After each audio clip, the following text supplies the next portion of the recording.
Ya emang bener sih, cuma aku kan juga nggak terima endorse sebenarnya gitu. Itu memang harga yang sudah ada gitu dari brand-brand yang selama ini udah kerja sama aku, dan juga endorse-nya bukan endorse yang asal foto doang gitu. Emang kita udah kerja sama, ada kontraknya gitu. Jadi bukan endorse yang biasa gitu. Kayak gimana sih endorse 100 juta itu, Bro? Ya yang pasti brandnya biasanya pasti sudah besar kalau yang approach, yang memang brandnya udah terpercaya, dan aku kan emang nggak langsung terima ya.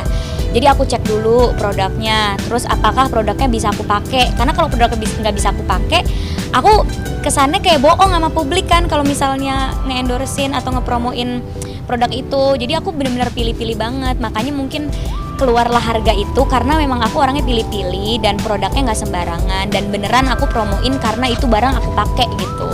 Ya enggak sih, karena emang ya pihak-pihak yang udah kerja sama aku juga udah tahu berapa harga aku kan, pasti kalau mereka udah pernah kerja sama juga pasti tahu. Jadi ya nggak takut juga sih, dan aku juga nggak pernah yang sembarangan. Alhamdulillah selama ini kalau orang percayain barangnya untuk aku promosiin, misalnya aku menjadi brand ambassador mereka atau aku memang mempromosikan produknya sekali dua kali, alhamdulillah puas karena memang aku mempromosikannya dari hati, bukannya cuma sekedar aku set udah gitu. Memang aku benar-benar ikut dalam gimana nih bikin konten yang bagus, gimana nih fotonya yang bagus, terus produknya beneran aku pakai di keseharian aku. Jadi orang juga lihat, oh iya beneran Prilly pakai loh, nggak cuma asal promosiin doang. Jadi ya nggak aku nembak harga mahal tapi mereka nggak dapet apa-apa gitu. Kalau emang pemerintah udah ada kebijakan kayak gitu, ya kita sebagai rakyat harus patuh kan ya. Dan alhamdulillah aku juga orangnya yang patuh banget gitu, apa-apa lapor.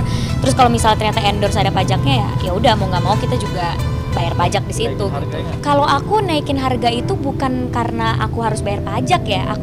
Kalau aku naikin harga itu karena apa yang aku bisa kasih ke mereka gitu, bukannya karena aku nggak mau bayar pajak. Misalnya mereka maunya video, foto, ini itu, ya harganya berapa gitu. Jadi bukannya karena aku nggak mau bayar pajak gue naikin deh, enggak. Tapi kalau harganya memang naik ya berarti yang aku kasih lebih gitu. Kalau pajak dan segala macam itu udah kewajiban aku nggak akan lempar itu ke klien. Tapi ada nggak sih kayak produk-produk yang Prilly nggak terima gitu?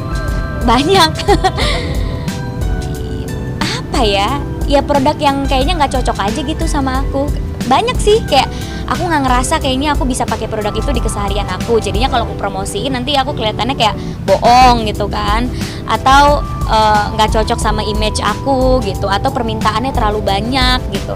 Itu ada juga yang kayak gitu-gitu. Oh iya dong, karena menurut aku kalau kita udah terima suatu barang untuk kita promosiin, image barang tersebut akan nempel juga di kita, dan image kita akan nempel juga di barang itu. Jadi harus nyari produk yang emang image-nya sama kayak kita gitu. Kriterianya apa yang utama? Yang pertama dan utama?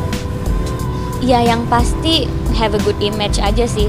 Ya, dan barangnya terpercaya dan barangnya berkualitas. Karena aku nggak mau promosiin barang tiba-tiba orang beli gara-gara aku, ternyata barangnya pas dicoba, apaan sih nih yang dipromoin Prilly jelek gitu kan, jangan sampai. Badan POM itu termasuk pertimbangan juga ya? Kenapa? Oh iya itu bener. Produk yang tidak ada badan POM-nya nggak mau, pokoknya nggak mau, karena harus ada BPOM-nya. Itu kan kalau ada BPOM kan itu udah pasti bahan-bahan di dalamnya kalau makanan terqualified ya. Jadi kita nggak mempromosikan barang yang istilahnya ilegal gitu, yang nggak dapet sertifikat BPOM gitu. Ini kayak pertanyaan semua orang, bahkan pertanyaan teman-temanku. Kayak apa sih yang mau lo cari lagi, segala macam. Sebenarnya aku tuh pengen berkarya gitu, tapi alhamdulillah dengan aku mengeluarkan karya-karya, misalnya aku ngeluarin film, ngeluarin buku, itu otomatis jadi menunjang karir aku di sosial media. Misalnya gara-gara aku launching buku, followers aku jadi nambah, gara-gara aku launching film, followers aku jadi nambah. Jadi itu satu hal yang terkoneksi gitu. Padahal tujuan aku memang aku pengen berkarya, tapi kalau itu menunjang platform yang aku punya, menunjang Instagram aku, menunjang YouTube aku, sampai akhirnya kalau orang mau endorse ke aku harganya jadi mahal atau aku jadi bayarannya mahal, itu sebenarnya bukan tujuan utama. Itu kebetulan aja, alhamdulillah rezeki dari Tuhan gitu yang ngasih kesuksesan dari lewat karya-karya. Kalau aku sih tujuannya emang pengen berkarya, pengen bikin film, pengen main film lagi yang sebanyak-banyaknya gitu. Yang pasti sih tetap pengen jadi entrepreneur gitu ya, udah ada perencanaan bisnis juga buat kedepannya, tetap pasti di dunia entertainment juga karena aku udah jatuh cinta sama dunia entertainment, nggak mungkin aku tinggalin karena bisnis atau apa. Jadi pengen jadi entrepreneur dan juga pengen jadi tetap kerja di dunia entertainment karena menurut aku dua profesi ini saling mendukung gitu. Karena aku public figure, orang jadi percaya sama produk aku, dan karena aku public figure, klien jadi percaya sama aku dan punya kesempatan dan punya pintu yang terbuka gitu di manapun. Udah sukses banget nih, nggak takut nanti pasangannya yang minder atau gimana ngedapetin? Kalau menurut aku kan pasangan itu refleksi diri ya, itu kan juga yang dijanjikan sama Tuhan kan, pasangan itu refleksi diri kita gitu. Jadi kalau misalnya ada cowok yang minder atau aku suka dibilangin sama teman aku, udahlah jangan kebanyakan kerja, jangan pinter-pinter lah, nanti nggak ada yang deketin loh. Ya menurut aku berarti kalau nggak ada yang deketin emang belum ada aja yang diturunin Tuhan buat jadi jodoh aku gitu. Jadi santai aja gitu. Sekarang belum ada yang dapat. Belum. Semakin meningkat dilihat nama segala macam pendapatannya, itu kan orang semakin selektif lah untuk mendekati diri segala macam seperti apa. Ya bagus, jadi akunya nggak usah selektif lagi, orang udah selektif dengan sendirinya gitu kan.